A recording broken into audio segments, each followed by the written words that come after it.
Hello and welcome to the Big 12 Mafia Show. I'm your host, Nathan Bomber Brown.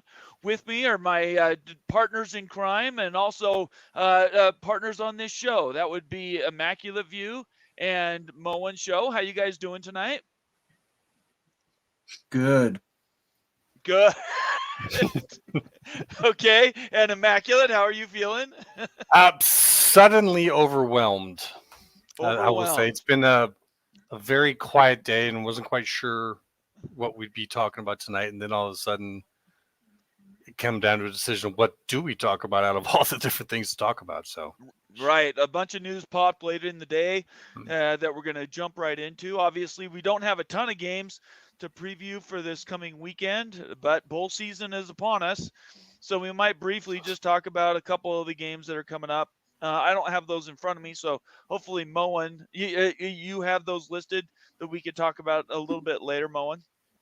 I will pull them up right now. All right, very good. There's no rush. In the meantime, we are expecting the Wild Ute to come in anytime.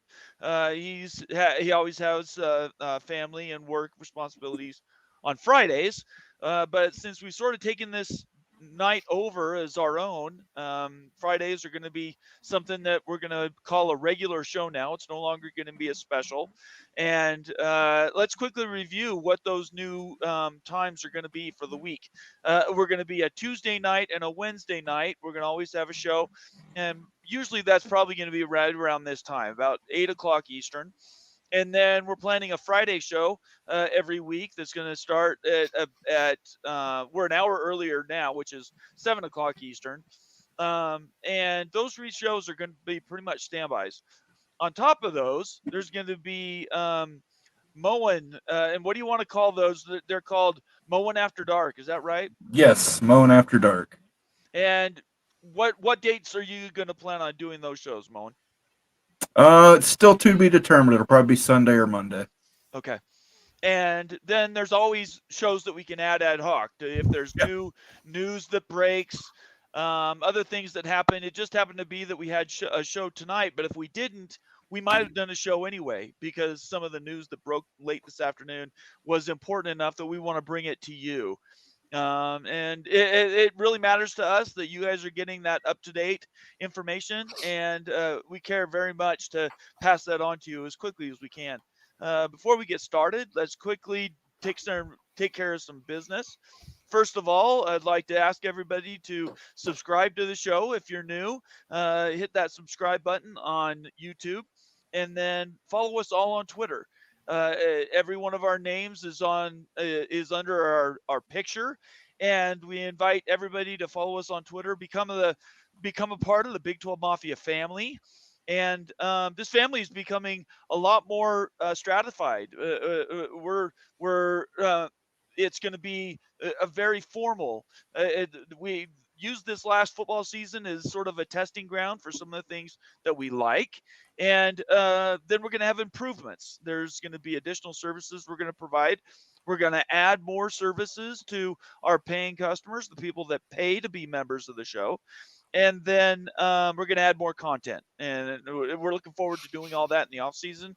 And we're very grateful for you to be here tonight. So now that business is done, let's quickly get some shout outs done before we get into the show. I don't want to miss anybody. So tonight we have Nathan is here. He says hi. BR still doesn't have a green name. You're missing that subscriber special link, BR. I hope I'm not losing you. Anyway, it's good to have you here. He says, yeah, don't count Moen. And he's like, what is that, a smiley face or a laughy face? He's laughing. I was first. He didn't like that I meant that I was first here. Oh, okay. So. Yeah, Moen does not count. That is true. The Big Lubbock is here. He says that he's fourth.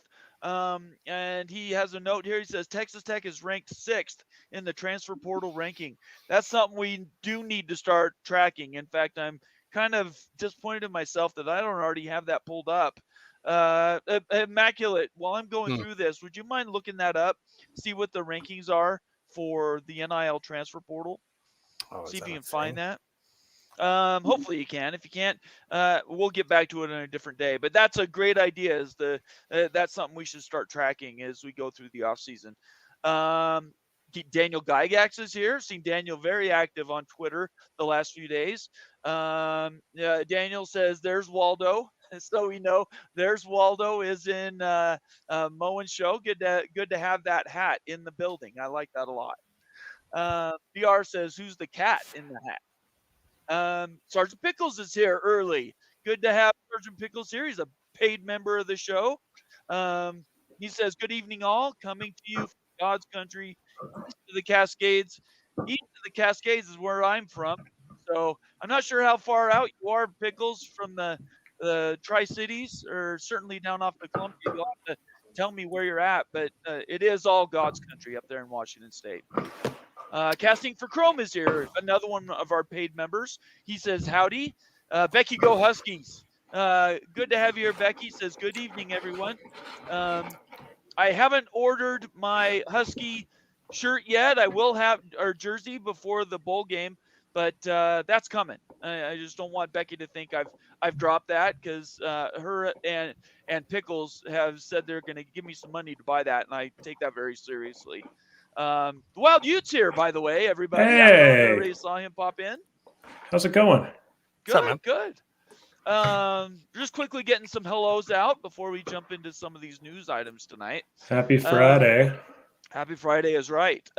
John D says, "Joined." Good to have you here, John D. John D's watching us from Twitter, and that's really cool. That's something else that we are broadcasting on Twitter, and it's cool to have people on both broadcast media. I really appreciate that. Casting for Chrome says, "Green names hit different." That's true. They do hit different. Raider Vision, another one of our green views and paid members. He says, "Evening, everyone." Let's see. BR says, "I'm not able to work right now. Health issues." Don't you worry about it, BR. We're going to have guest memberships coming up soon. And as soon as we can, not guest, but gift, right? Gifted. Gift memberships that we're going to start doing. And if you can't pay for that, BR, I might be able to take care of it for you myself, just because I value you that much.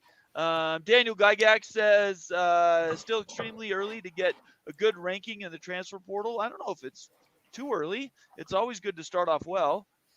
Let's see here. Sergeant Pickles says, "Staying at a friend's cabin south of Wenatchee," which is absolutely gorgeous. If anybody gets a chance to go to the north central part of Washington State, Wenatchee is beautiful. It's like you're going to the Swiss Alps. Rock Chalk is here. He says, "Hey guys," and then asks a question: "Why is Moen dressed like Dr. Seuss?" Why is Dr. Seuss dressed like Moen? That is maybe the better question. That's right. Let's see. Casting for Chrome says, "Sergeant Pickles steelhead fishing tomorrow." Oh, I'm jealous. Gosh, I miss the Pacific Northwest a ton. Utah's good, but man, Washington is really, really good. And then last but not least is Rye Daddy. Good to have you, Rye Daddy. He says, "Wazoo and OSU getting that W." Yes, that was the big news that came out just before the show came on. And before we jump into that news item, I'm going to let everybody on the panel say hello, and if there's anything they want to cover before we start getting into the news. So we'll start with you. Yeah. Happy Friday, everybody.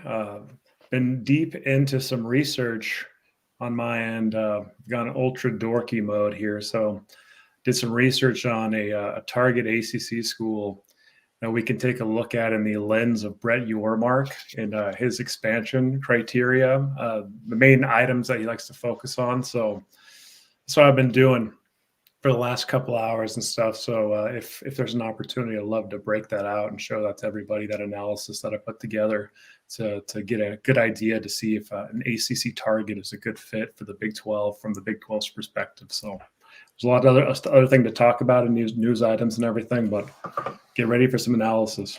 I love it. Yeah, we can fit it in between news stories. Yep. That'd be great, Ute. Awesome. Thank you very much for doing that work. Moen. Yeah, we're going to run some polls here tonight. We're going to try and give a little interactive feedback with the chat here. So once we go ahead and we get to those games that are going to be on tomorrow, we'll run a little poll to see who thinks what. And just as a reminder, guys, go to this is the last, it locks tomorrow. I think it locks tonight at midnight, actually. So let me see if I can find that link. Hang on a second. Yeah. go to the bowl pick'em. I have to find the If link it requests a password, the password is Mafia 12. Mafia, the number 1, the number 2. I can't wait for Bull Pick'em. Oh, gosh. Hey, here we go. Let me bring it up right now. We'll go to that channel and we'll absolutely talk through that. I appreciate you reminding me about that, Mo, and that's really important. So here we go. Here's the Bowl Mania Big 12 Bowl Pick'em. Go ahead and tell everybody what we got here. This is a confidence bowl pick'em. Again, there you see the group password is Mafia12. If it happens to ask, sometimes it's been asking people, sometimes it hasn't. I don't know why. And then why don't you click on your picks, Bomber? Sure, absolutely. I'm happy to share everybody my knowledge. Let's see how good I You do. You did win the season pick'em, so there is some. These are good stuff. That's absolutely true. You'll see Washington, Texas. You've got that. That's the one you're least confident in because you've got it as number 1. I do, yes. Okay. So that's the way this runs. The ones that you're least confident in, you want to have the lowest number. The ones you're most confident in will get the higher number. And the easiest, I can show exactly how you do that. Say I picked Texas. I could go in and hit whatever the point I actually want to assign. And it's the most points that wins. So if I felt very strongly that Texas was going to win, I would move it to the bottom of this list. And this is a little bit big. I can't see the whole thing. Let me back it up here. There it is. So right now I've got the Howard Florida Atlantic or FAMU. I can't remember who that is. Right now is my 43-point pick. If I felt really strongly that Texas was going to beat Washington, I would go 43 right here, and then I would pick them. But I'm not. I'm picking Washington, and I'm picking them at 1 point. And then I scroll through. Now, I will say this. I've been doing a bowl pick'em like this with my family for 45 years, since I was 6 years old. So it's actually longer than that now because I'm so old. I'm at 40. So 47 years I've been doing the bowl pick'em like this. And the confidence picks is difficult. It's much harder than just picking a winner and a loser. So you have to have a lot of confidence in some of these games. And if you have inside knowledge, for instance, you really think Michigan is going to beat Alabama, and I don't, you would make that your highest point game. So I'm going to post the link to the bowl pick'em in the chat section of the comment section of the show. Feel free to go there. And then I'm going to ask one of my mates here on the show, would you mind posting that link again in Twitter? Sure. And just reposting it so everybody knows to join from Twitter. It's free. I can't think of a reason not to do it. It's a lot of fun, and there's going to be some prizes. I'm not going to tell you what the prizes are because they're changing from day to day what I'm actually going to be able to offer. But there will be some prizes that we're going to give out, maybe for the best, maybe for the worst. I don't know. We'll come up with some stuff that we can do. But we want to reward you guys for being parts of the show. If you're a member or if you're a subscriber, but you're not a member, in other words, you haven't paid for the founders membership, I have towels that I'm going to send out. So it's going to be a lot of fun, and we want you guys to take part. Did you get that out okay? Yeah, I'm sending it out right now. Awesome. All right. Anything else you want to say about this or anything else, Mullen, before I move to Immaculate? No, as soon as we get to the game part, we'll start trying out our first official polls. Very good. Awesome. Okay. Immaculate. What am I looking forward to tonight? Oh my goodness. Obviously the court proceedings that just went down within the pack. Also kind of looking forward to talking a little bit about what's going on between the state of Florida and the CFP.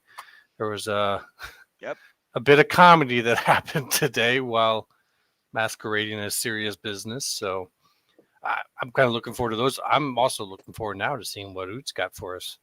I'm kind of curious about his analysis. Last thing we got from him went pretty big with his chart. So I'm all for it. All right, fantastic. Let's go ahead and start with yours. Let's tease everybody a little bit. Let's quickly do a brief overview of what you're trying to do. Is you're doing it values, right, for the ACC, And this one's a little bit different. This was a Okay. side project that sparked my interest here. And so what I did here was looked from the lens of Brett Yormark. So if you guys will remember many months ago, Brett Yormark mentioned there was a certain criteria for expansion that he was interested in. And he mentioned this on BYU TV. You remember that, Right. Bomber, too, during that interview. I actually saw it live. Yeah. Yeah, you saw it live. And so he laid out like 7 different measures, really, that he was looking at for expansion. This is before Utah jumped over, Arizona jumped over, the Pac schools jumped over.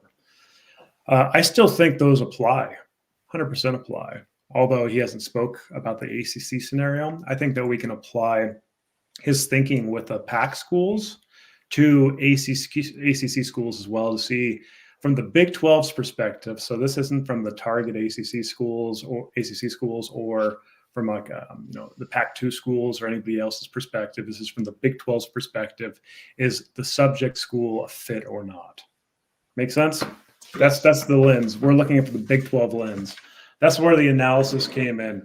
And so Brett Yormark here said that the expansion criteria that was important months ago that still applies. Number 1, the academic profile of the subject university being considered. Number 2, leadership of that university. Number 3, cultural fit, if the school is a cultural fit. Number 4, the geography, is the geography a fit with existing members of the Big 12 conference.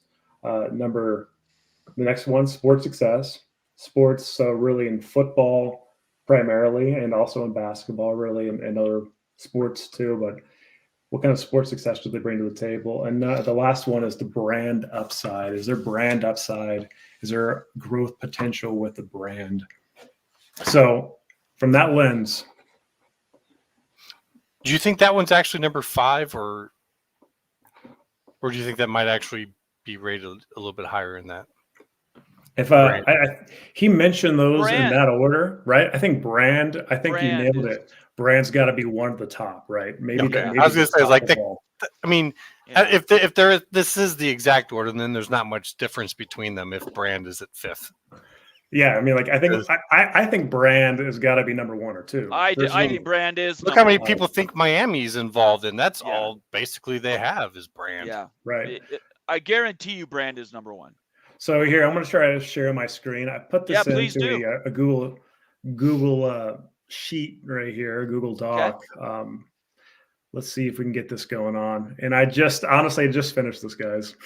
Yeah, I would have had it up and ready if it was finished beforehand. Let's see if I can get this one for y'all. Okay, 1 sec here. All right, so share screen. You know what, Bomber? I'm going to send this to you. Okay. I'm having trouble sharing the screen. We're gonna do this. I am ready to go. Yeah, let me send this to you. 1 sec. Okay.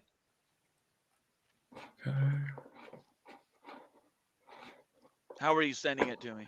Let me see. I'll create a PowerPoint. In the meantime, do you guys want to jump to another topic and I'll get this set up? Sure. Yeah, we can do that. All right, let's go. Let's move to Washington State, Oregon State. That's the news that literally dropped maybe 30 minutes before the show. Immaculate, something like that. On the you said the Washington State, Oregon State. Yeah. Yeah. You want me just to go in hard and explain what happened? Go ahead. Yeah, and I'm gonna post the link or the tweet that John Wilner put out about it. So go ahead.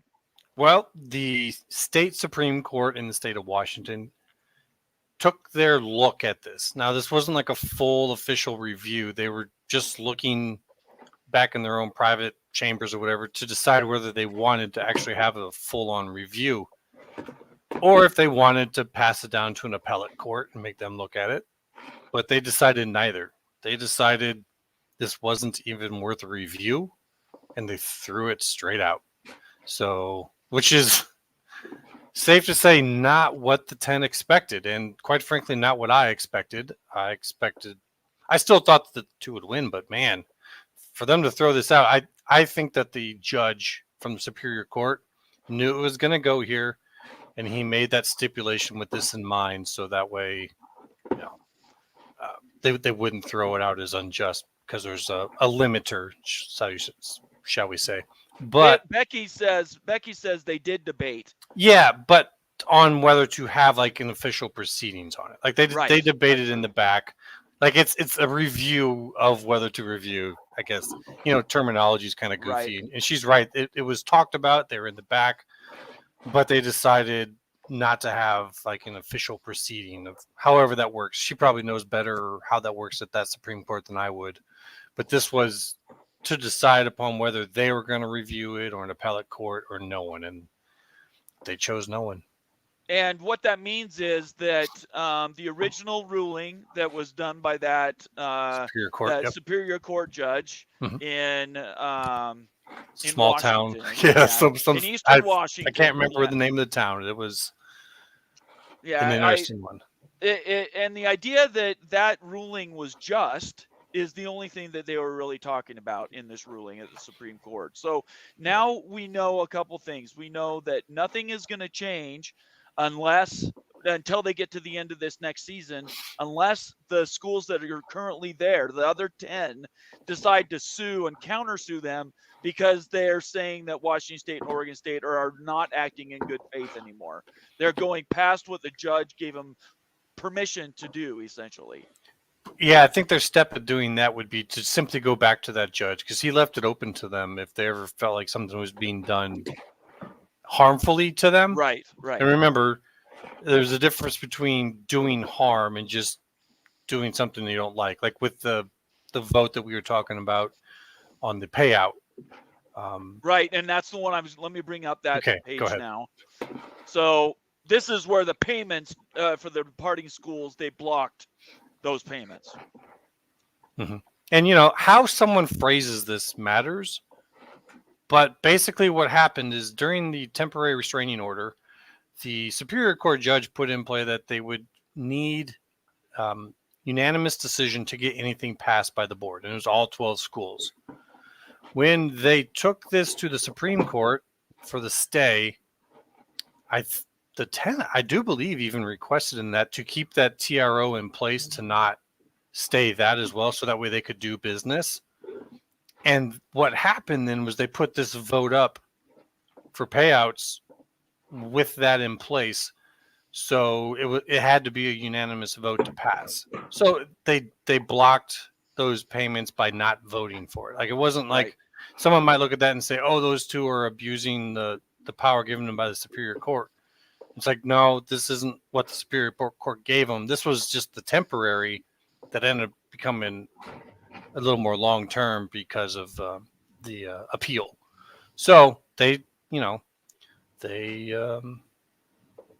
just voted their mind on it, whether it's right or wrong. I don't know. I guess it's not part of the bylaws, so it wasn't required. There was just a history and a precedent of that payout going out at that time, and I guess they caught the other schools off guard. So Ute has an opinion about this. Mm-hmm. We talked about it. What was that, Tuesday, Ute, right? Right. Now we're 3 days farther down the road. What are your opinions about it now? The opinions haven't changed. I mean, don't try to steal someone else's money when you didn't earn it all.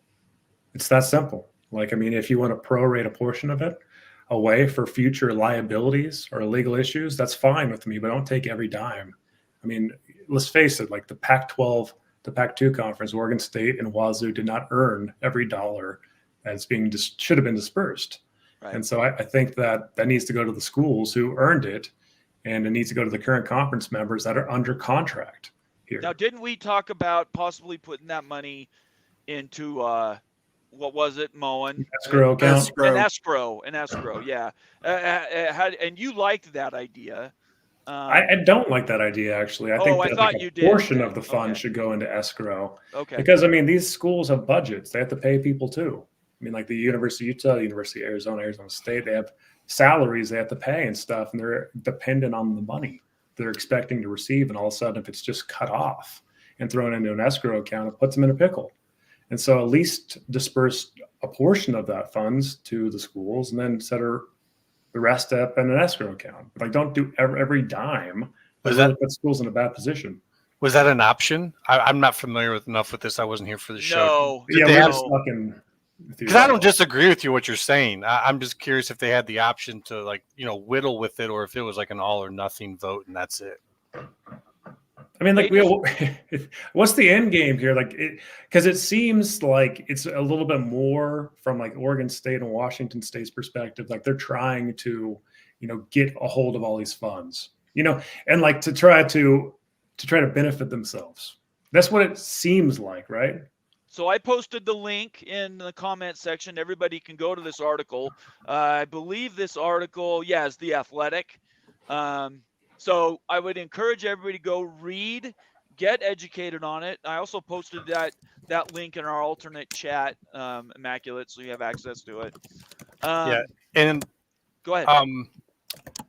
To that, in terms of like what they might be trying to do, just to bring, I certainly don't know, but what I would say is with what we know going on, where these conferences are named as defendants in some very big cases that are coming up with some very big potential liabilities on those, I would not be surprised if other conferences as well are not, taking stock, looking at payouts, maybe not paying out, but that's just not news. You know what I mean? Like, maybe other conferences aren't doing payouts as well, but no one's talking about it because there's not a controversy around it. We don't know. But for people who think that this is pure attacking, which it might be. I mean, there's some bad blood there, no doubt.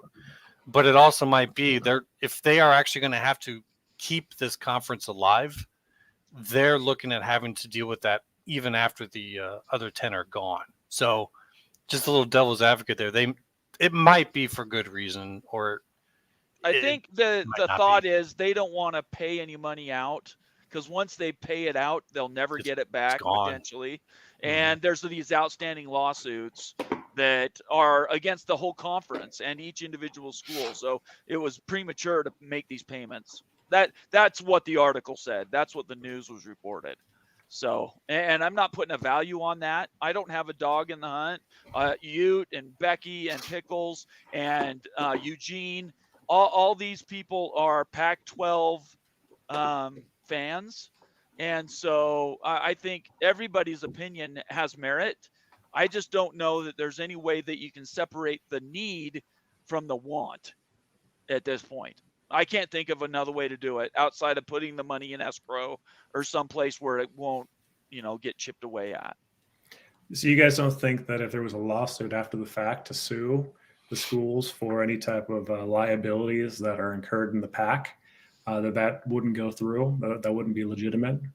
I don't think I understand the question. Yeah, so like you could either put money away now for those future liabilities, or else you cannot put money away now, and then if the future liabilities actually emerge, then you could sue after the fact. Yeah, if I was in charge of the conference or the schools that are still in the conference, I would hang on to the money, because then you're suing to get it back rather than people suing to get the money out. But that's just me, Moen. What do you think about that? Look, the liabilities argument, this is just another push towards some kind of reconciliation, remediation, settlement, whatever you want to call it. This has been dragging on too long. This has benefited nobody. It's done harm to all 12 schools. But Oregon State and Washington State have a point. They shouldn't be stuck with all the liabilities. There should be some kind of agreement that if the liabilities happen, these other 10 schools that are departing will have to pay their fair share. But if they're gone, I mean, that's a pretty big headache to have to go and do, when you could just not pay them, which I know I'm not trying to make anyone mad, but I mean, they could just not pay and have it there and not have to pay lawyers, not have to do the filing. Well, they could also agree on what the number is. What is the number? Right now, them agreeing on anything seems to be very difficult. Yeah, it's a mess. I mean, I would love to see it happen, but I don't know. I'm sorry, I didn't mean to cut you off. No, you're fine. Raider Vision has a good comment / question. Are WSU and OSU not paying themselves? If they're not taking money, then they are treating themselves the same way they are treating the other 10 schools. No, they haven't paid any money to themselves either. Yeah, no, nobody's gotten any. They didn't take the payout either. It was it just didn't go out to anybody. Yeah, nobody got it. But if they would have taken themselves, I would have been like looking at the other 10 going, okay, now you go back to Superior Court and you say, right, look, because that would have broken those terms. But absolutely. But once again, it wasn't those two schools, like just the two of them voting for something. It was a unanimous vote, and it just didn't go through. I want to know who's getting the interest off this. If they're putting $60 million, in investment accounts or in some escrow accounts and stuff, who's getting the interest? I mean, like now the market's hot, guys. Like the conference does. You're not feeling that Utah's not going to be getting that money. Oregon State. That's actually a good point, because you're not wrong. I mean, they're going to do something with that money. Yeah, they're going to keep that money, any type of investment gains on that money. But if you throw into an escrow account, then you invest, of course. Wazoo Brick says, by the way, that's a great name. Welcome to the show, Wazoo Brick. Yeah. I'm from Washington myself, so you have a good ear here. Anyway, the distribution is a handshake, but it's not written into the bylaws that gets paid in December. On Tuesday when we talked about this, we said that then as well. Yeah, there is nothing written into the bylaws that say those payments are guaranteed out. It was just something that they had been doing to help offset operating expenses during the year, each year in the Pac-12. Let's see. I'm just trying to see if there's any other comments that we haven't addressed over here. Tell you what, everybody, here's another news item that popped up yesterday. Becky Go Husky says issue is now the Pac-2 have all the liabilities. Yeah, as of today, it's getting very ugly on the liabilities. Right. They're laying off 140 people next year. It's not going to be great. That's those the PAC network, right? Yes. Yeah. That's all back end operations people. Yeah. Well, that's the Pac-12 network and like the schools, guys. It is. Like it's the schools too. The schools are laying off a lot of folks that work for the athletic department because they can't pay them because of the lower distributions they're expecting to receive based on the budgets going forward. So it's an absolute mess, and it sucks so bad for those two. Totally agree. Cleveland Rocks. Good to have you here, Cleveland Rocks. Good to see you on a Friday night. Ute, no offense, but if I'm OSU, I'm guessing, in Washington State, I would be doing the exact same thing. Those two schools are in survival mode. Yeah, you know what? If I'm them, I might be doing the same thing too. But like I am, as a party from the other side, it does seem a little unjust too. I think that's fair. And that's why, not to, toot my horn, but this was saying way back, like this would be a whole lot easier for everyone if we can just get figured out where they can get placed as well, and it'll be so much better than what will happen if they don't. And this is just the tip of that iceberg. This is still playing out and still going to get uglier. So I hope they can find something, but I'm really starting to have some doubts. I want to thank everybody for being part of this conversation. We're already over almost 35 minutes into the show. I just want to quickly remind everybody, if you're new to the channel, please subscribe, follow us all on Twitter, and then turn on your notifications. That way you always know when the show is going to pop up. And we appreciate everybody being here. We've got some of our first people that have started joining us from Twitter. David J. L, I'm guessing, or J.I. Has joined from Twitter, and there was a couple others. Brandon has joined from Twitter, so that's really exciting because we've had people viewing before, but I've never seen joins before, so that's pretty cool. Yeah. Appreciate everybody being here. All right, let's go to Utes in Big 12 targets. Oh yes. Yes. Okay. Will you maximize this? And, I will maximize it. Yeah, okay, where's the slide? There it is, right there. Okay. You know what? I have heard a lot about Pittsburgh. Pittsburgh is being a target. And like a lot of actually the few Pitt fans that I've ran into seem completely staunch against joining the Big 12. Right. Which has been a bit surprising, but still, I mean, like I was trying to understand that from the Pitt perspective, and I wanted to see from the Big 12 perspective, especially like, your marks and like the executive team and the president's perspective on, hey, should we look at a school like Pitt? Is Pitt a really good candidate for the Big 12? And again, this is through the lens, guys, of academics, leadership, cultural fit. geography, sports success, and brand upside. And again, brand upside is probably the most valuable. So just did a little bit of analysis into Pittsburgh from a Big 12 perspective. Let's pretend like we're Brett Yormark here, looking at Pitt. Okay, so that's the cap we're putting on right now. All right, let's move on. Okay. All right, so from the first perspective, academics. So from Yormark's perspectives, we're looking to add the best academic schools as possible. That's the first item that he mentioned. And so here's the stack ranking of the 2024 U.S. News Best University ranking. I get it. Not everybody loves U.S. News. There's also Wall Street Journal. There's also the Shanghai Press. There's a few different ranking systems, but U.S. News is probably the most popular. These came out a few months ago, these rankings and everything. These are just the stack rankings of all of the Big 12 schools plus Pittsburgh. Where do you see Pittsburgh? Where do you guys see Pittsburgh? Where I would have thought they'd be. Yeah. Pittsburgh is actually very, academics wise, a really good school right here, within the top 70 in the nation. And they'd actually be the best academic school in the Big 12 if they were to join. So from the Big 12's perspective, as far as just academic rank, this isn't everything, but like when you're just looking at the academic side, they look like a pretty attractive ad for the Big 12 and stuff to lift the profile of the whole conference. So this first slide here is really just to illustrate that Pitt would be the best ranked academic school in the Big 12 conference as it exists right now. All right, let's move on. And now a big part of that is spending, and we talk about research spending. Well, at least during last year's realignment cycle, we talked a ton about research spending, and that's the National Science Foundation research dollars spent, and that matters to research universities, public universities that do a lot of research. That's how you get into the AAU, being a large research university, and for a lot of schools, it's a huge deal.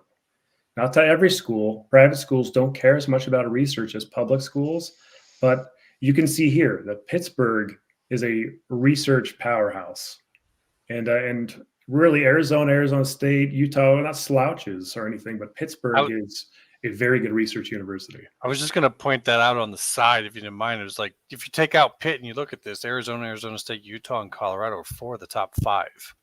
So that was one hell of an addition for the conference in that regard. As far as research wise, the academic standing really lifted bringing the Pac schools over for sure, because all 4 of the ads and everything are AAU schools too for the Big 12. So now the Big 12 has 5 AAU schools, including Kansas, and the East have Iowa State too. But Pitt, this is just another illustration from an academics perspective. This is a massive research institution with a good academic ranking, and you can just see here the amount of spending that they did. This is back in 2021 information. This is actually a 10-year average going up to 2021. But you can see it continuously. They do a ton of research. That's important to them too. So from Yormark's perspective, again, man, Pitt, academic wise looks like a really slam dunk ad. And you can start seeing some of the places where maybe the Pitt alumni might not feel like it's a great fit academically already looking at this. And that's why you probably see some pushback from them. Exactly. But let's move on, because academics are not everything. We know that. So when we're talking about cultural fit, this one's really kind of hard to put into the right words, but really I like to look at the mission statement and the value, like the vision of the school, and really what are they talking about? Pitt, if you look at the vision and values of Pitt, they talk, hey, we want to be a elite research university. When I'm reading these bullet points, that's really what I'm seeing here. So from a cultural fit wise, Pitt wants to be a research university, highly esteemed academic university. That's really the structure of really what they're built with. Hey, guess what? University of Utah, Arizona, a lot of those bring-overs from the Pac had the same exact mission and vision statements, guys. So from a cultural fit perspective, Pitt is now better fit with the Pac schools added than they were beforehand, because there's more alignment with some of these new schools, and it's not just the private schools and stuff. So Pitt's vision, mission really aligns with the Pac schools that came over. So that's the big idea here. As far as cultural fit, I think, yes, the Pitt is a pretty good cultural fit, especially with the addition. So let's move on. All right, let's look here. So this is geography here. So geography, you can see, hey, is Pitt within the realm of other schools? So you can look here at the map of all the Big 12. I try to get as close as possible as far as locations on a lot of these schools. So you can see Pitt is just right north of West Virginia. I mean, like I heard, like what's an hour or two drive from Morgantown to Pittsburgh. So you're right there, and like when that target area, you're right next to Cincinnati too. So as far as geography goes, while it's a little bit outside of like the bounds, it's right there next to West Virginia. So I mean, it really adds that pocket right there, that geographic pocket where you're adding that travel partner for West Virginia and Cincinnati. Like it's almost like a perfect fit for West Virginia. You can see why Mountaineer fans love the idea of Pitt so much, not just because of the rivalry, because of how close it is. So I mean, travel costs and everything considered, geography wise, it's a really good fit right there. So from a Yormark perspective, again, I'd be like, yeah, I mean, this makes a lot of sense. You can see here, it's right next to Cincy in West Virginia. Let's move on. All right, here we go. So we're going to get into some different ideas here. So yeah, Pitt looks pretty good, from an academic perspective. And now we're getting into sports success, more recent sports success. And I love to look at football power index. To me, that's one of the most important metrics to look at. ESPN provides that metric. So I pulled this off ESPN FPI, their website. And you can see here from 2017 through 2023, this is a 7-year average FPI rank. You can see how the Big 12 stacks up with Pittsburgh. And guess who's right in the middle of this football success metric? Pitt. Right in the middle, like smack in the middle. Right next to Cincinnati. Right next to Cincinnati. Yeah, right next to Cincinnati. So you can see historically over the last 7 years that Pitt's been, how I take this is Pitt's been an average level Big 12 football product over the last 7 years, as far as success on the field, as far as what they're fielding, recruiting, everything that factors into FPI. Pitt is an average football program in the Big 12. That's what this tells me. Let's move on. Okay, so now we're going to brand upside. And this one I thought about a bit here. So we talked about TV viewership last episode. And I think when we're talking about brand upside, I think this needs to come into play. Like, really, do people care about watching the product, your football product? Like, media companies kind of make brands in some ways. They create buzz, swagger, etc. So where does Pitt stack rank with the Big 12 schools, over the last 3 years as far as viewership goes? And again, this is the medium information. So this is taken from Paulson. So this is just based on trackable viewership. So this isn't including ESPN Plus games, ACC Network games, Pac-12 Network. It's only viewership on ESPN, Big Fox, FS1, everything that reports up through Paulson to get a Nelson rating. So you can see here, this is where Pitt starts lacking, guys, and is more of a laggard and everything. So Pitt really falls in the lower spectrum of Big 12 teams as far as viewership over the last 3 years. So Pitt, telling me like brand-wise, I mean, currently Pitt isn't necessarily the highest draw. And like, I think brand-wise, Pitt would be considered almost like an average level Big 12 squad. And this kind of shows that out here with the viewership. So Pitt really, they'd be the 5th lowest in the current makeup of the Big 12 conference as far as brand viewership goes. So let's move forward. All right. And so I know not everybody agrees with what Tony Altomore puts out, but I'm going to give him some attribution because he talks a lot about the blue blood ranking. That's the first time that I've ever ran across it before. And I've been looking at this a lot, and it's actually a ranking that I really agree with too. So winsipedia.com is a site that breaks out like historical wins for a school and a lot of different data analytics, and they've got a blue blood ranking on their website. And it factors in things like national championships, like how many weeks ranked, AP championships, Heisman winners. They factor in a ton of different information from 100 years of history, and they come up with a blue blood composite. And you can see here, based on the blue blood composite that they put together, which I agree with, again, Pittsburgh actually stack ranks really high on that because of their historical national championships. But you can see here that Pitt, as far as the blue blood goes, history-wise, that Pitt stack ranks pretty well. So I think that you need to look at viewership and the brand, the blue blood rank, to kind of get an idea of what Pittsburgh is now. And I think, in my point of view, Pittsburgh's kind of an average level Big 12 program as far as a football product. Let's move on. And here's the last factor too that I wanted to consider here is like, hey, so what does Pitt bring to the table? I think Pitt brings synergy with the backyard brawl. We know that viewership, one of the triggers for viewership, one of the drivers is rivalry games. So having that rivalry game with West Virginia is actually a big value add for the conference. And from Hormark's perspective, bringing that backyard brawl game in. So that does need consideration because that lifts West Virginia and Pittsburgh if Pittsburgh comes in. And also, as a secondary ancillary factor here, is reduced travel costs for West Virginia, Cincy, and even UCF based on being East Coast. And you can make better travel partners, again, reduce costs and everything. So there's a lot of things to consider with this, guys. I mean, Pitt, to me, they look like a pretty solid ad. You bring great academics, you bring similar brand-wise history, but like, not as much viewership and recent success. So ultimately, I think Pitt would be a really good ad for the Big 12. I think that Yormark and everybody else should probably get on board with that too. So that's the analysis. What do you guys think? Here's a comment that I think you're either addressing on a sideways angle, or it's something that maybe, because we've been working on this formula since April. Ute and I have put a lot of time into this.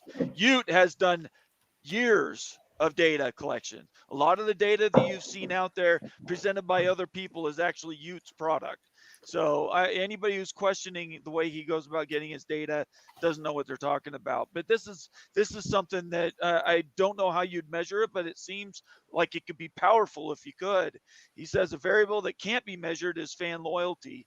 Some of the lower end teams have the most dedicated followers, which ultimately generates money. What do you say to that, you? Yeah, it's hard to quantify that, but what you could do, it's a good idea. You could look at average attendance for games, based on like records and everything to get an idea of loyalty.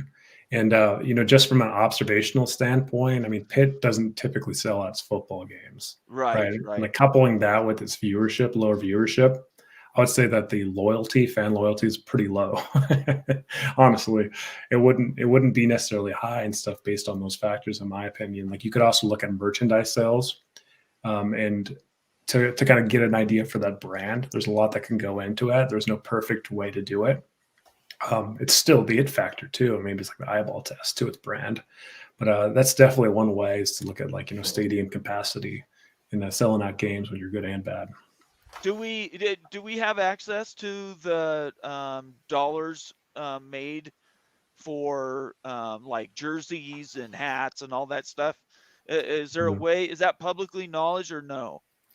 The only place that I know to get that is like going through Sportico and looking at their financial database. Okay. And I think that pulls from like off the NCAA like reporting. There's like a NCAA financial report that public institutions have to give to the NCAA, and they might break out merch sales. That's the only place that you can probably get it.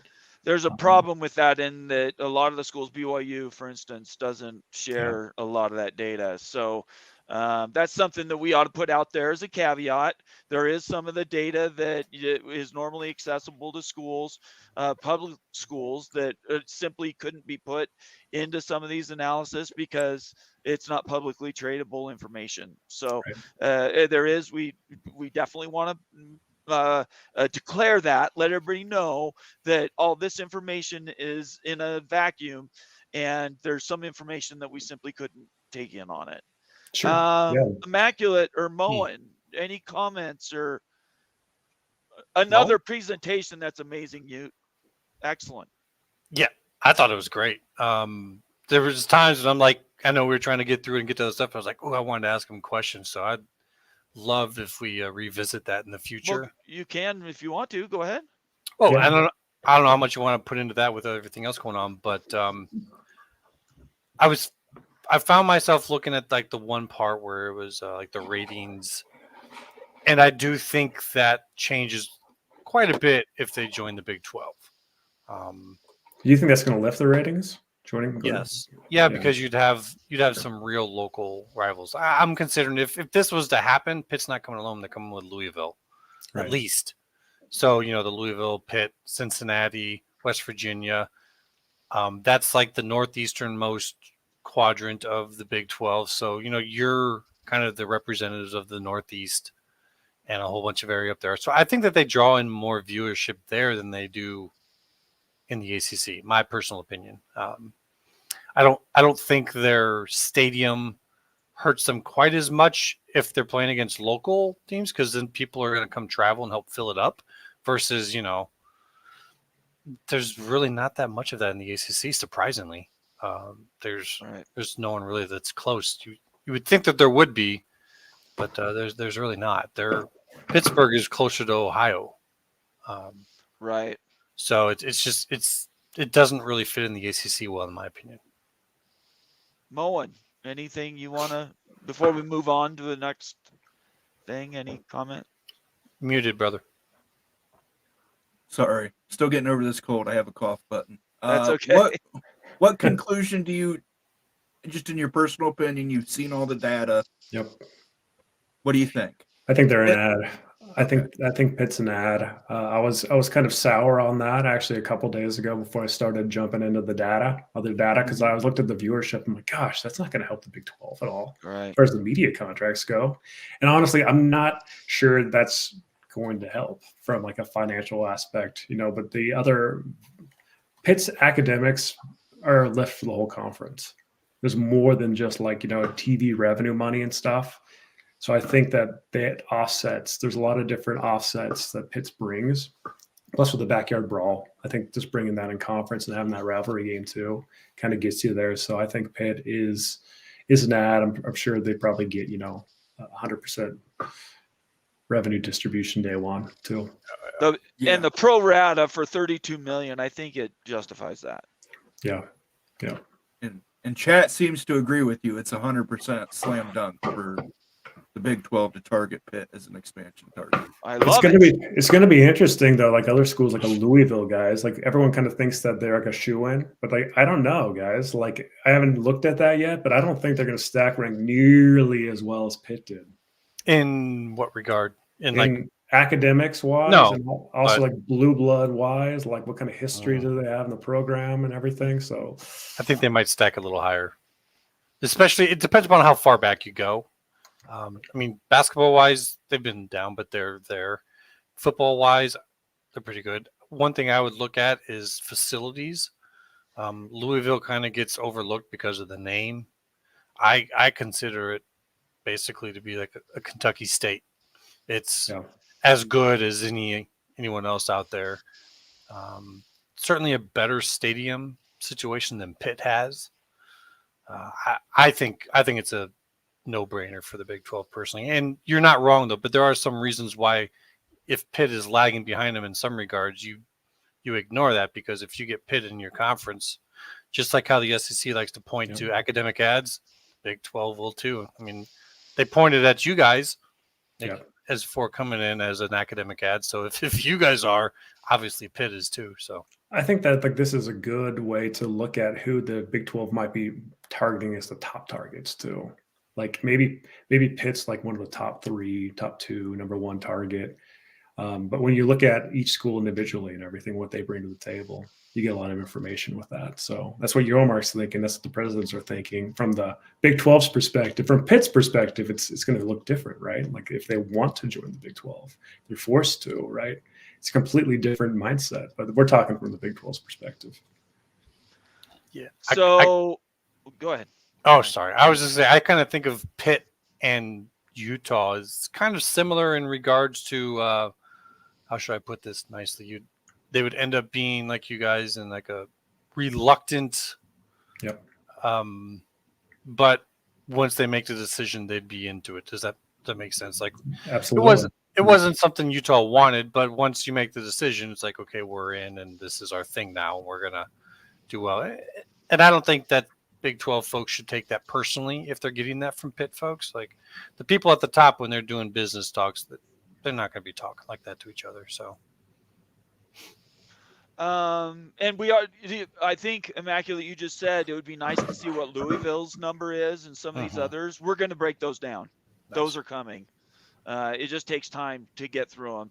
Pitt is the one that's been in the news the most recently. Yeah. So it really made sense to go through it. But It's a Ute good does one. these top to bottom, and certainly we'll have one out for Louisville whenever.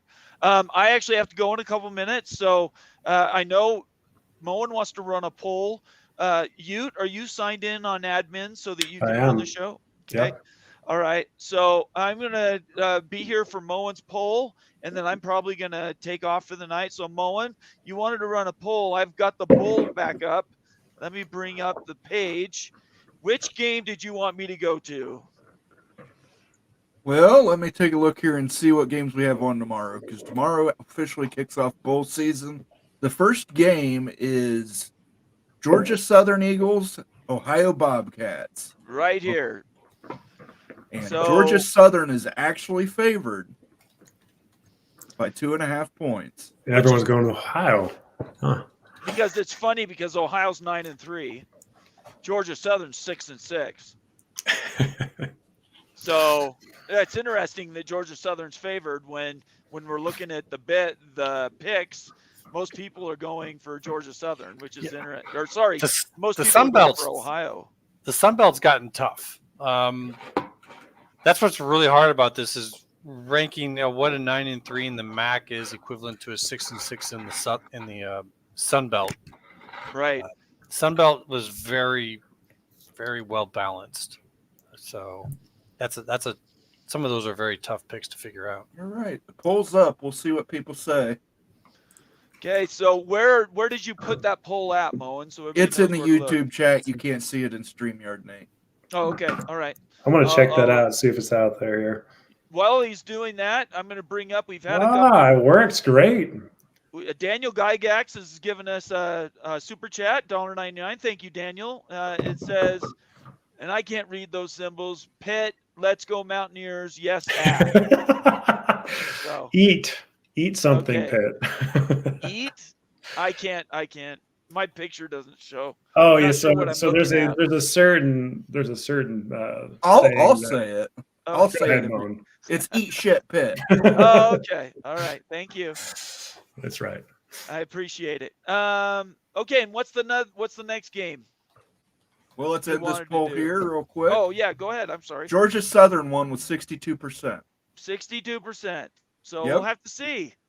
That's interesting. So everybody's favoring Georgia Southern. I think they're sleeping on Ohio, though. The Bobcats have a really good team. Yeah, we'll have to see, I guess. What's the next game? Jacksonville State at Louisiana Raging Cajuns. Jacksonville State's favored by a field goal. Let me bring that up That's here it? so everybody can see. That's it.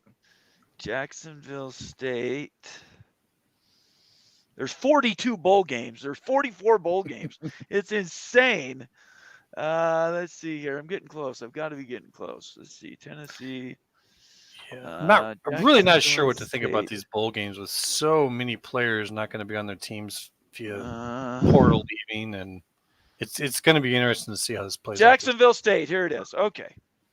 81% picked online on the ESPN Pick'ems thing. It's heavily favored.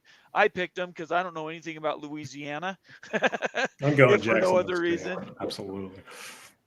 So, I mean, Jacksonville State's 8-4. Louisiana's 6-6. Yeah, I don't know. It looks like Louisiana's winning right now, 56-44. We'll give it a couple Okay. more seconds. Well, I just want to first of all tip my hat to Moen to getting these polls working.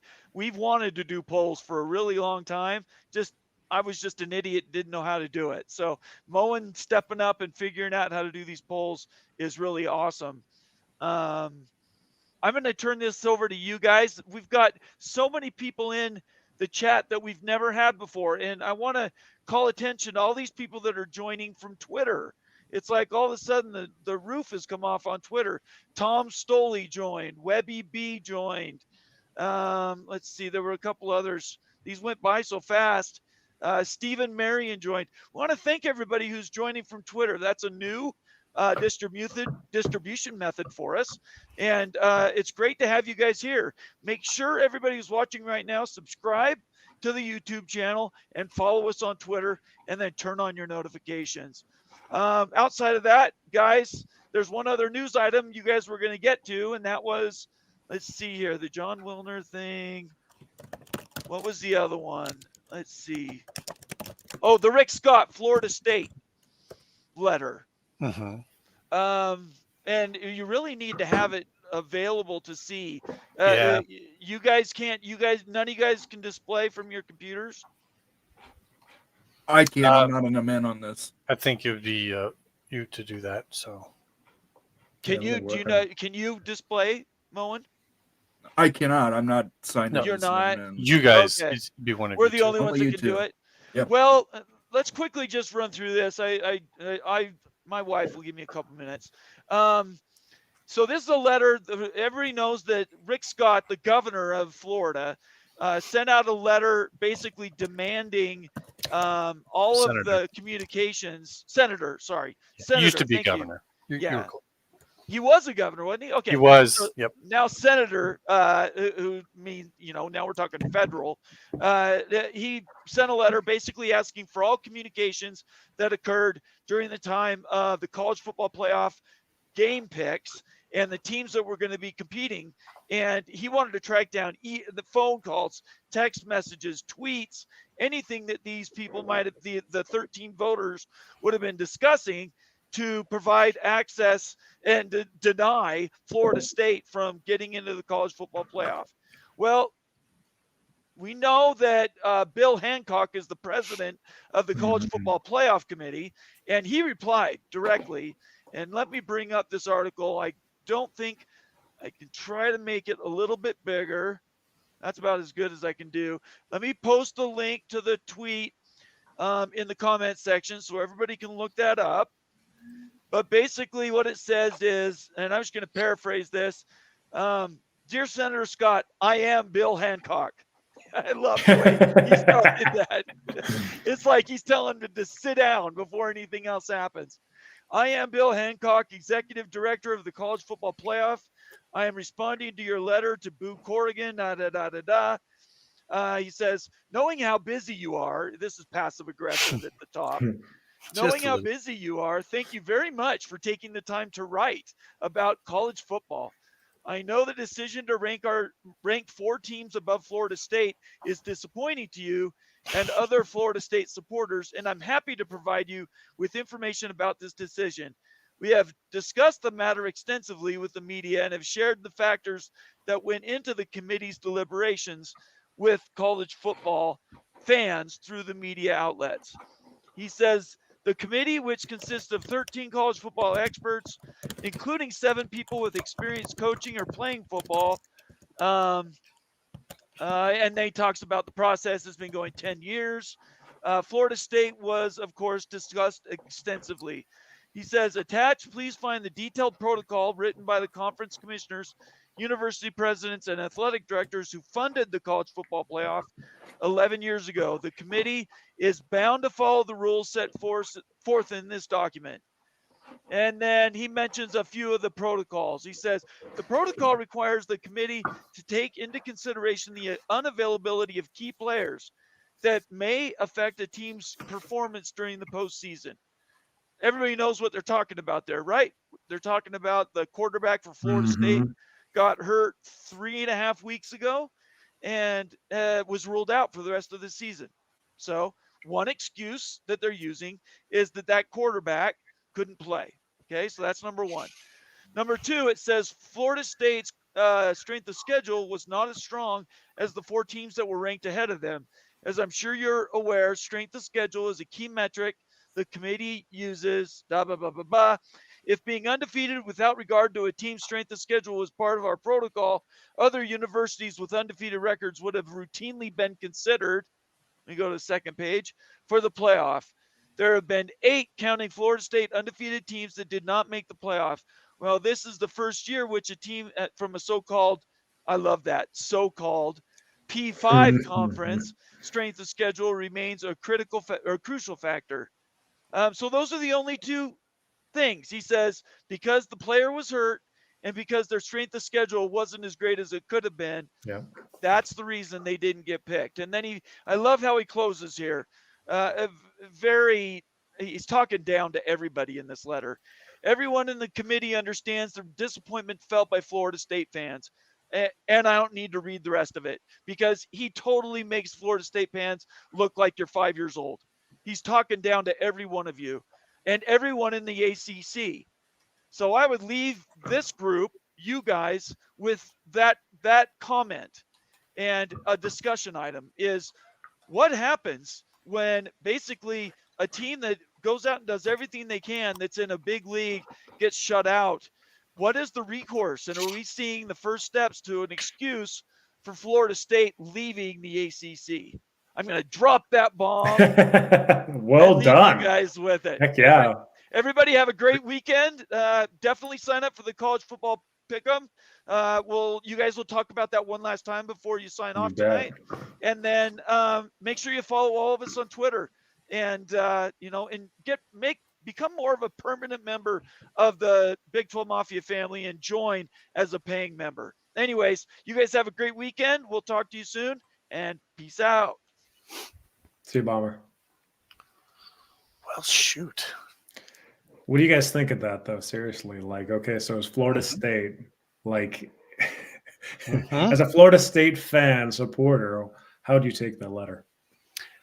I personally don't think that any of this has to actually do with the CFP because you're not going to get that changed in time, number one. Number two, next year is a different CFP. So I don't really think this has much to do with the CFP. It's about they tried to subpoena information out of them. And what I think they're looking for is any type of collusion, ESPN, CFP, anything to come out of there they can point to and say, look, we are in a disadvantaged position in this conference, and this affects the money. And that's what I think that they were actually going for. I don't think that they're going after the CFP. And the CFP, I think they sniffed that out, and they did not give them what they wanted. Now, will it go beyond that and deeper than that? I don't know. I don't know how this goes. I don't know how much power they can put into that, but that's what I think that they were actually going for. It wasn't to try to reverse this, but it was to try to get some dirt. I love the condescension, though. Thank you for your interest in college football. It was on full. But it is interesting, and those are the same things that they said too that we all knew already, right? This isn't new information, but it is interesting seeing it laid out in writing that Jordan Travis's injury was the number one factor. We knew that already, but when you see it in writing in a formal letter. But they wouldn't say that. So that you're right. That is probably the one big thing that got pulled out of this, because that just doesn't sit right. I don't think that whole team was part of those wins, not just Jordan Travis. And yes, maybe it's an ugly game, but I think that they deserved it. And people say, "Oh, but it's not about what they deserve." And I say, it should be. It 100% should fucking be about what they deserved. And not just, the numbers will be better with Alabama, so we're putting them in. And it was close enough that we could go ahead and do it. That's really not what we want college football to be. I know that there's a lot to do with money, but at some point in time, it does have to be about what is deserved. And I don't think they deserve to be in a tournament with another conference champion that already beat them this year. I'm talking about Texas. I don't even think it's just about FSU, but it's also Texas is getting screwed in this. Remember 2012, Alabama versus LSU. LSU beats Alabama in the regular season, and then Alabama gets put in against them in the championship game, and Alabama beats them there. So now you have a champion that's 1-1 against the team that they beat. That's just not real. That's it's invitational quality. It's not playoff quality. Yeah, it's an invitational. That's exactly what we're seeing here. And the strength of schedule. It's wild that they're going to knock you on strength of schedule when you put on your docket here a game versus LSU and the Heisman Trophy winner, first game of the season, and also your rival, the Florida Gators. you did everything you could to really juice that schedule, right? Like it's ridiculous. I hate that too. And like it isn't invitational. It's not.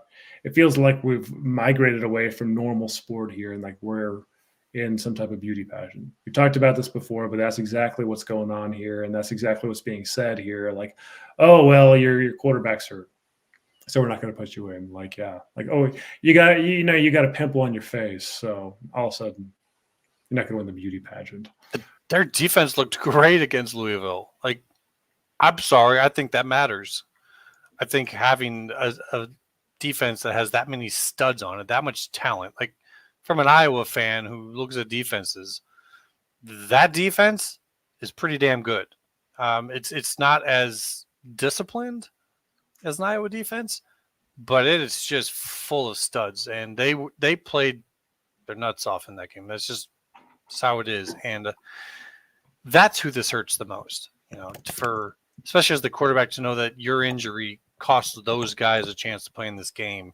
That's really got to suck for him. And that's just, I don't think he should have to go through it. They earned their path to it. It's that simple. Yeah, what do you think, Moan? Yeah, I think we've touched on this several times. For starters, that letter is, that guy was a passive aggressive dick to the nth power. Ungodly that, and he shows no fear. I mean, he's talking to a United States senator and basically shows no fear to him. So it puts him in a situation where, hey man, you don't want to be pissing off these politicians because they're going to start coming after you, and they're going to start making subpoenas, and they're going to start asking, questions and forming committees. And I don't like the explanation in the letter. The explanation in the letter is, well, this is the letter of the law. Well, what about the spirit of the law? Because there's been several times where the letter of the law previously hasn't been followed in favor of the spirit of the law.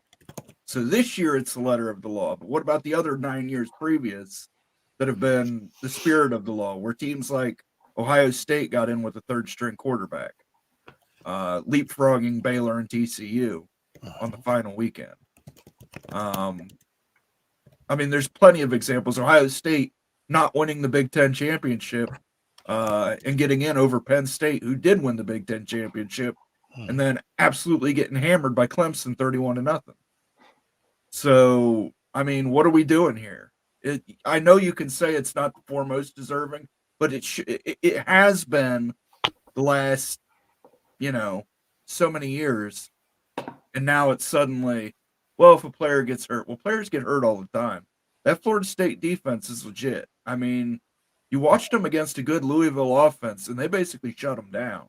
I mean, there were times they were almost intercepting the snap. They were so good off the line. Yeah, it was. I mean, they got some studs on that team. Yeah. So, I mean, I can't understand why you keep them out. As far as I'm concerned, if Florida State beats Georgia, they're the national champion. Seriously, yeah. Let's talk about that a little bit more. What do you think about that, Immaculate, too? You think what that part? If Florida State beats Georgia, are they the national champion? Are they going to get a championship? You kind of just opened up a can of worms with me in terms of the bowls. That's a great question, though. It is, and a lot of people are talking about it. So I'm not saying like it's not something to talk about. But what my thought is, I don't want people to look at that. Say if Georgia wins and maybe they do a lot. I don't think that we should look at that game as any kind of judgment about whether or not Florida State, because bowl games, sometimes teams don't even come for them after what happened. I don't know. Florida State has something to prove in this game. So I think they'll show up. And quite frankly, Georgia has actually lost a bunch of players in the transfer portal. And I'm making this point just as much for them, because Georgia might not be the team at all that we thought they were when they play in this bowl game. I mean, keep in mind, they didn't want to go to that press conference either, the canceled press conference. So does it matter? People who talk about it will make it matter, but I don't think it changes my thoughts at all about whether Florida State was deserving to be in if they lose this game.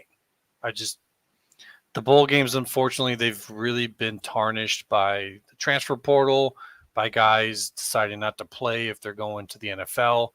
It's just not the same team. It's more a team that the coach wants to practice for next year. They use the bowl practices to bring in guys, start to get the look for the team for next year. So I don't know.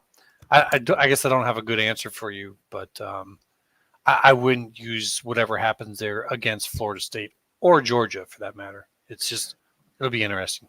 I'm with you, Mo, and I think that if Florida State beats the Georgia Bulldogs in that bowl game, then they should be crowned as a quasi-co-national champion. I really think so. Like you're talking about a Georgia team that's lost one game in 2.5, 3 years, right? And that's to Alabama by 3 points that could win the college football playoff this year if they would have got in. Everyone knows that. They could easily win the college football playoff. So Florida State is undefeated. If they beat the Georgia Bulldogs, the same team, largely the same players that beat up on TCU last year and everything in the national championship, why wouldn't you give them some votes for number one and give them a split championship? I completely see it. And I think it's warranted too. I mean, Florida State does deserve a national championship if they win that game. Yeah, and the chat seems to agree right now. 80% in the poll believe that Florida State should be considered a national champion if they win that Orange Bowl. And I can't disagree. They're an undefeated conference champion who would be 14-0 at that point. I mean, if Alabama or Texas wins and they have one loss on their resume, how can you consider them a champion? They didn't win the games put in front of them. Florida State did. What happens? Yeah, what happens if Alabama wins? And then like your Florida State like that, it's you can see it happen, right? Like you can see like a split championship. Like it's still going to the playoff.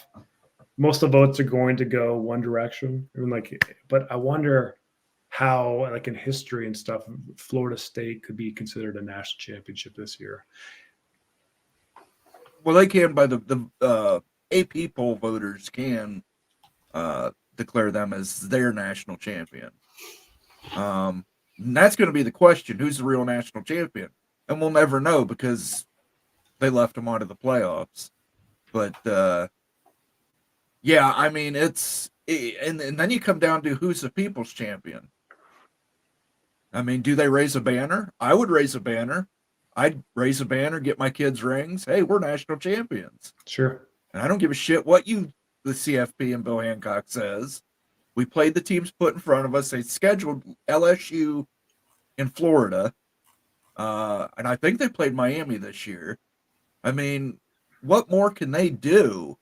Play Clemson, right? Yeah, they played Clemson. I mean, how much more can you ask of them? It's not their fault that LSU didn't field a defense this year. Florida didn't field a team. And Clemson was in a down year. So I just don't know how you can get away with it. I consider them national champions. I would. I wouldn't consider whoever won the playoff as the champion. And chat seemingly agrees because 80% of people voted that Florida State should be considered the national champion in that scenario. What type of political pressure is going to be placed on the CFP and like the media and everything if Florida State wins this football game? Like, just look at the pressure right now. If they win that football game, it's going to be a madhouse. Yeah, I think it's going to be a madhouse regardless. Regardless, whether they win or not. And this is all being set up. I understand some of this is for political points. Hey, I defended Florida State, vote for me. But also some of this is being set up to qualify for a sovereign immunity defense when Florida State withdraws from the ACC. Hey, quick question. What was the password to the Bull Pick'em? We got some people asking about the link. Mafia 1-2. I'll put that. Daniel Gagex, if you hear that, it's Mafia 2. Get into Mafia the Bull Pick'em now. Mafia Games start 1-2. tomorrow. 1-2.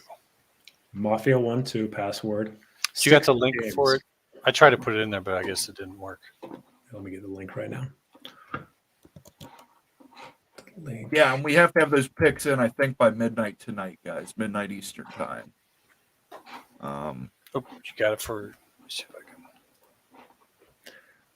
Bull Mania Pick'em here. So get in here. I dare you to get in and try to beat Moan, try to beat Bomber and Immaculate and Wild Ute here. So I'll tell you what, guys, like I haven't lost a Bull Pick'em confidence for a long time. So I want to see somebody try to beat me out in this one. I feel real good about my picks. You wouldn't guess who I have the utmost confidence in winning their bowl game, though. Utah. Don't you guys have to play Northwestern, though? Yeah, who's the quarterback? It's Bryson Barnes. Bryson Barnes. But I thought he was transferring out. He is transferring out after the game. Oh, okay. Okay. I didn't realize he was playing in the game. Absolutely, okay. Yeah. So everybody get into the Bull Pick'em tonight before it closes out tomorrow. It's completely free. It's going to be a fun thing we can do. We'll see who's going to be champion of this and stuff, and we'll give acknowledgement. And as Bomber said before, we're going to throw out some fun prizes too for the winner. Be careful for Northwestern, man. David Braun's done a really good job with that Northwestern squad. Just fair warning, just as a overall, they always find a way. They just love to spoil people's good time. We'll just say that about Northwestern. Mon, what do you think about the other games going on tomorrow? Let me grab this link real quick. Can one of you guys? Can you post the link in chat? Yeah, I'm going to. For whatever reason, when I post it, I don't think anyone can see it. Yeah, here we go. Yeah, that worked. Got it? Okay. All right, you got that. Yeah, the other two bowl games that we want to talk about in particular, the big bowl games for tomorrow. And I love some of these names. The Isleta.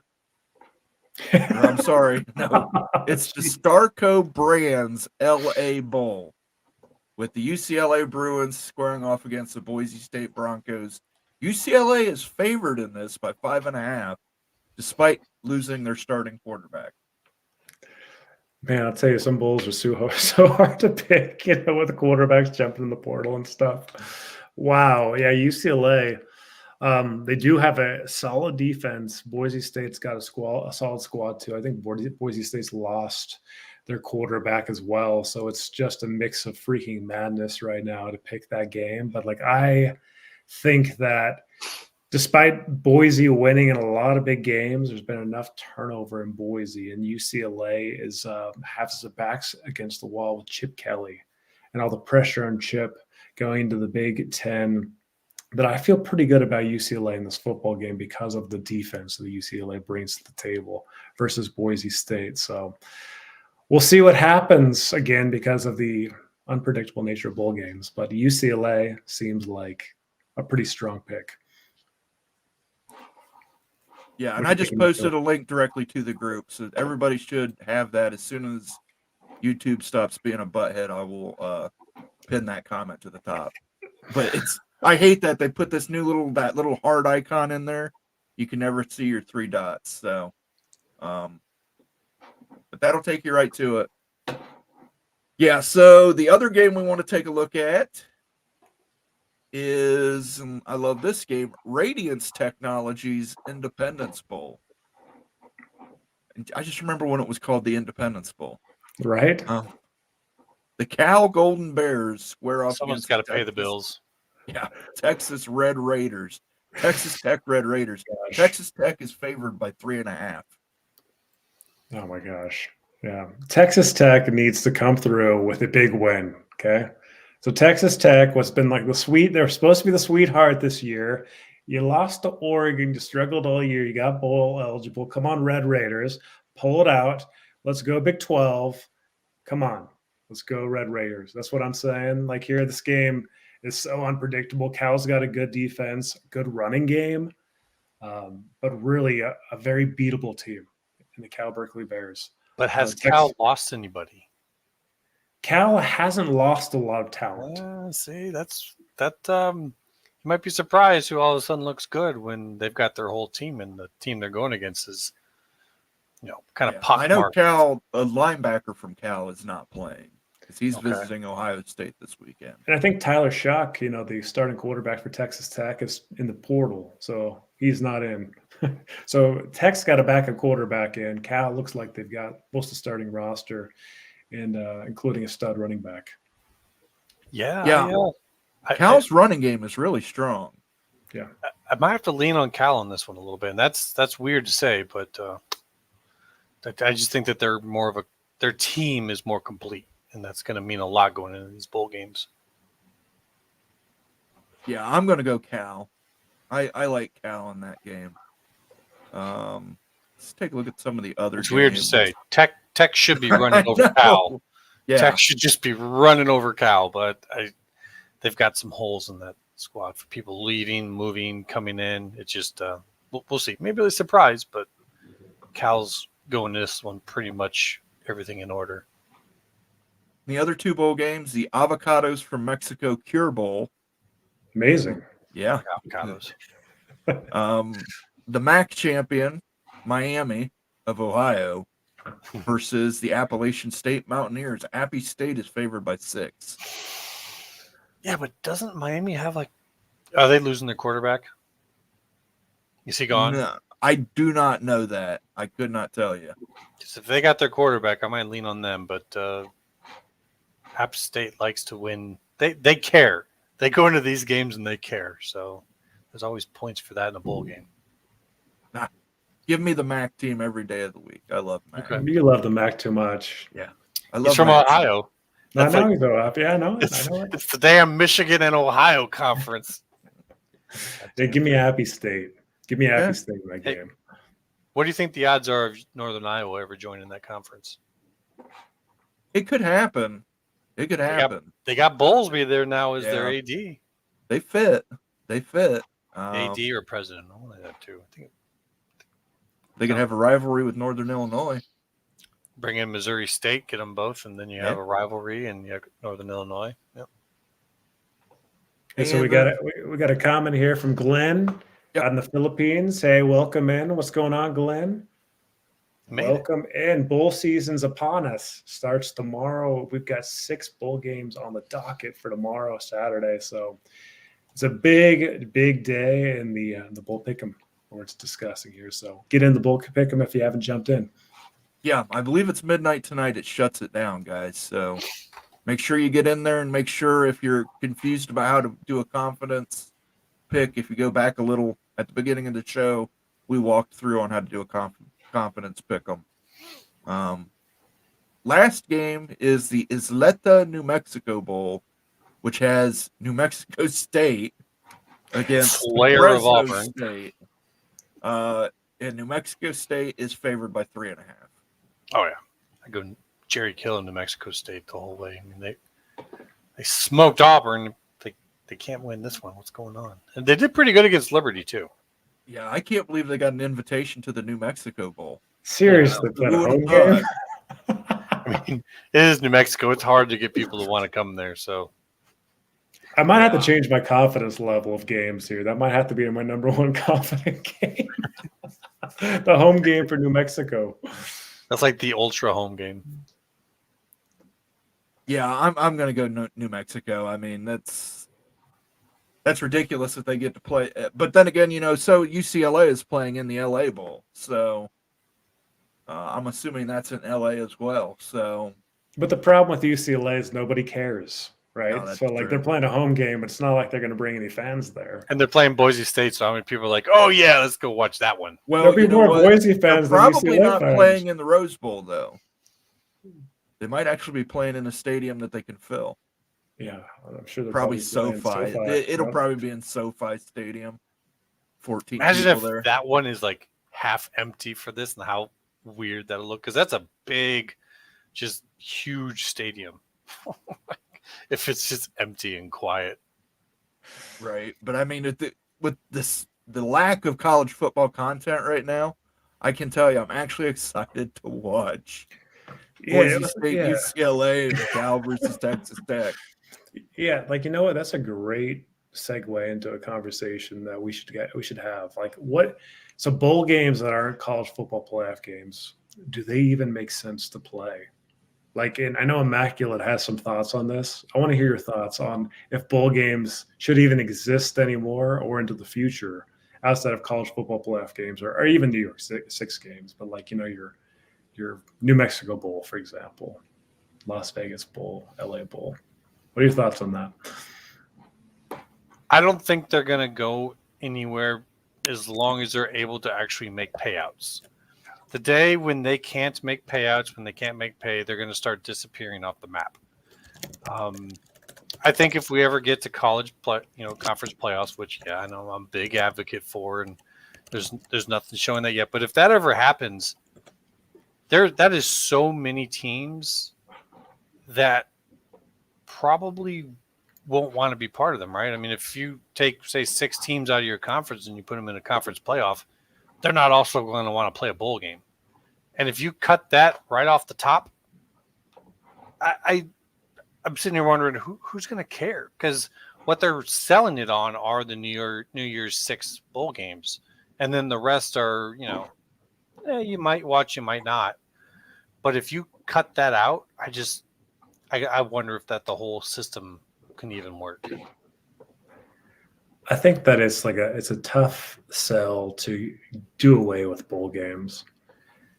It really is, like, based on the ratings of bowl games and like based on the content, the networks are starving for football content, college football content, and anything is better. No offense to anyone that's a basketball fan out there, but it's better than any basketball product, really. Even a lower tier bowl game in general. And like, let's see. I'm going to share my screen here. Okay. So check it out, guys.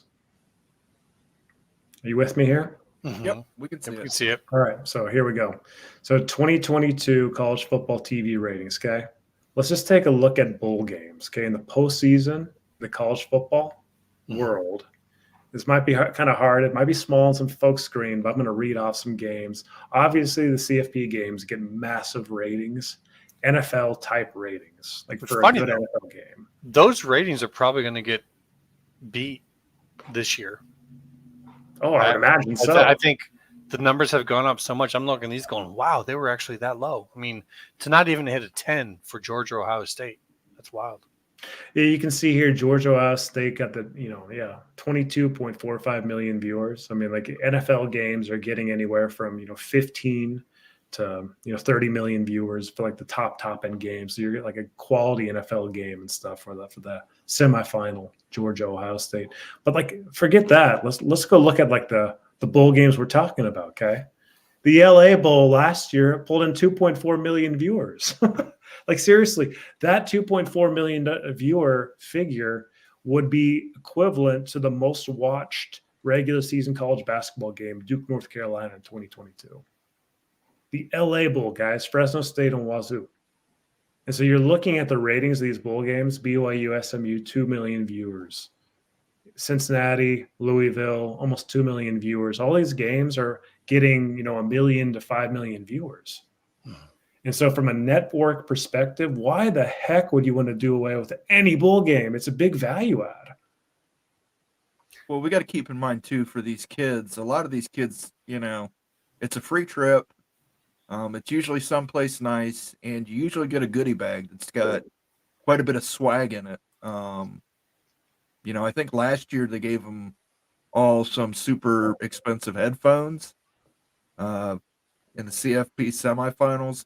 I'm sure they give other goodie bags at these other bowls too. So, and it's a fun trip for the kids. I mean, I have no problem keeping bowls around, even ones that really don't make sense. I just wish we would cut down on some of the corporate sponsorship or sign some long-term contracts, because like it was always used to be the Tostitos Fiesta Bowl. Right. And now I know it's some other variation of it. I don't even know what it is. But it always used to be the Gator Bowl too, and now it's like the Gasparilla Lawnmower Gator Bowl. Right. I don't like some of the names, but you're looking here like the Orlando Bowl. I mean, FSU Oklahoma is a great matchup, but 5.4 million viewers is massive. That's massive rating for a football game, a college football game, and others like the Holiday Bowl, almost 4 million from Oregon and North Carolina. Like, if I'm from the TV perspective, I'm wanting that, right? And I want the conference to bring that to the table. And like, I know that like these games are owned by like your ESPNs, your CBSs and stuff, so it's not like normal regular season payouts, but bowls still pay out money. And that comes into the overall distribution of a conference and everything. So I don't see the bowl games going away for this reason. It's just too much of a value add as far as viewership goes and TV ratings goes, money wise. Well, like Shonsky says in chat, one of the biggest parts about it is something that's not talked about much. It's you get the extra practices by getting bowl eligible, and that's why coaches want it. Coaches don't really care about winning or losing these things. It's a chance to their kids that are coming in.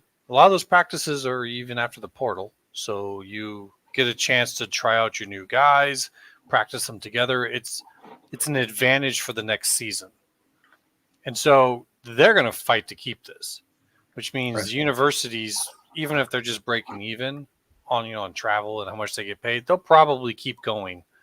Where I think where it matters is, will bowl games continue to sell tickets?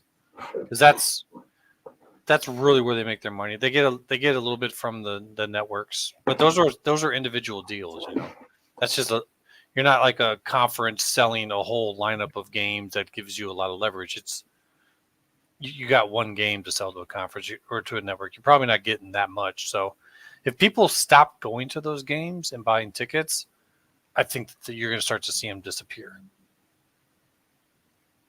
Yeah, what do you think about that, Moan? Do you think that it's like a big driver and a value add for the bowl games?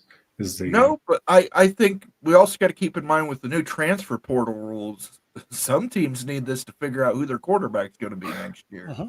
For example, Ohio State, we've got to see what we've got in Devin Brown. And he's getting thrown right into the fire on, a huge stage in the Cotton Bowl. Keep that in mind. All these kids leaving, you got to figure out who you've got. That's not a bad point. Those extra practices really, really matter. And that could drive a lot of people to come watch those games too, if they know that they're really looking at next year's team. And some of these, and you get more guys in on a portal. It used to be like recruits, young guys were getting played in these, and so it's like, we're going to see that in spring ball anyways. But if you got a guy coming in on a transfer portal and that just drew a whole lot of excitement, well, now those people might want to just go to that game and watch and see how he does rather than wait till spring. What do you think about this? So Sergeant Pickle says, here's a controversial opinion. They should play non-CFP bowl games, so the bowl games we're talking about, as non-conference games the first couple weeks of the season. Start the heat off with the fun trip.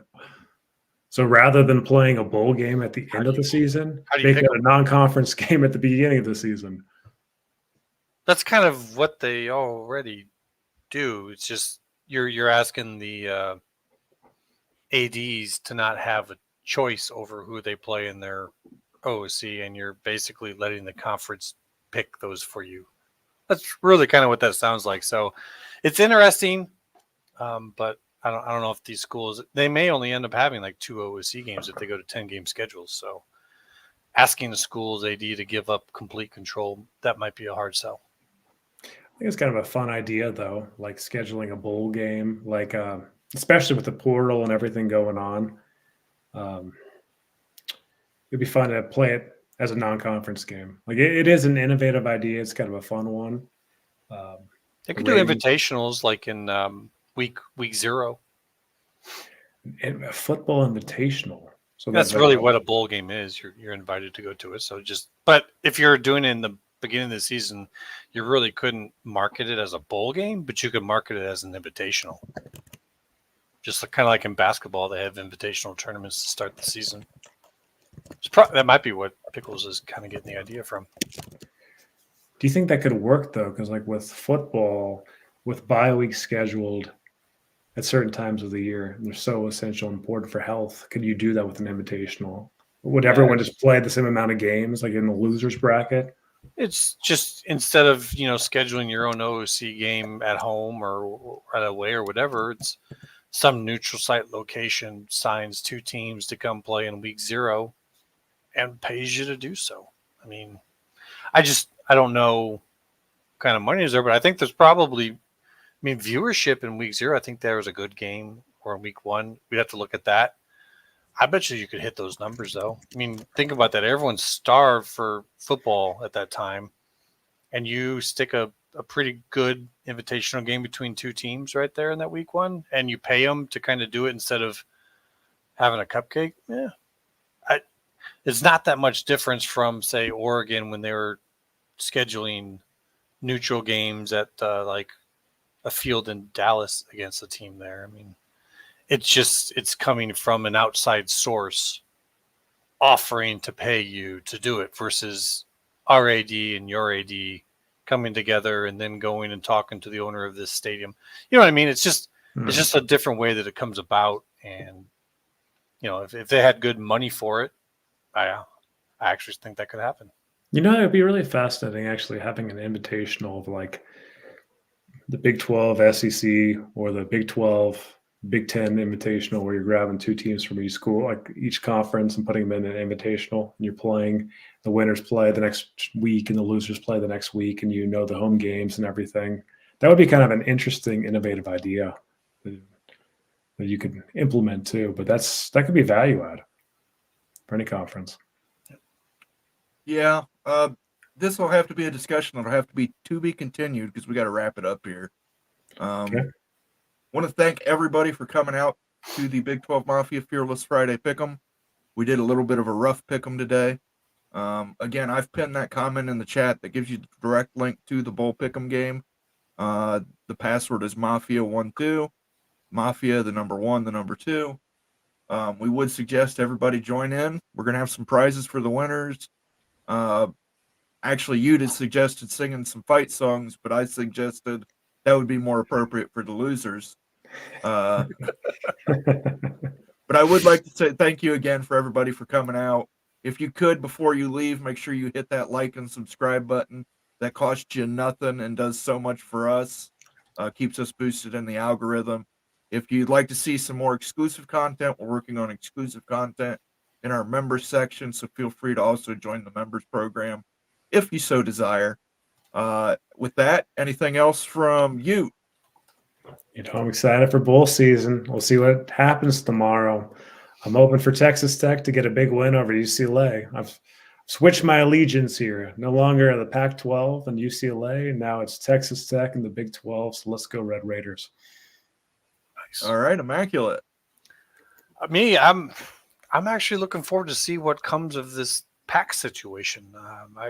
We're at a different point, a different stage now, a different power balance between the parties. So hopeful we can get some finality to this so everyone can move on and not have this kind of being prickly. So I'm hoping that this is a good thing and not a bad thing. So we'll see. Yeah. I will leave you with this thought. There is only one Grinch. It's the original animated Grinch. That's the best Grinch. That stuff with Jim Carrey or that new animated one are wrong. And Boris Karloff's the original Grinch. Cleveland rocks with the late super chat right there. I don't know if you could pop that up. Let's pop that up. Oh, thank you, Cleveland Rocks. Great job tonight. Much appreciated, Cleveland Rocks. Thank you. You guys do so much for us. And like I said, that helps keep the lights on around here, helps keep us in our StreamYard subscription so we can keep bringing these to you guys. With that said, we bid you all an adieu. Roll the song.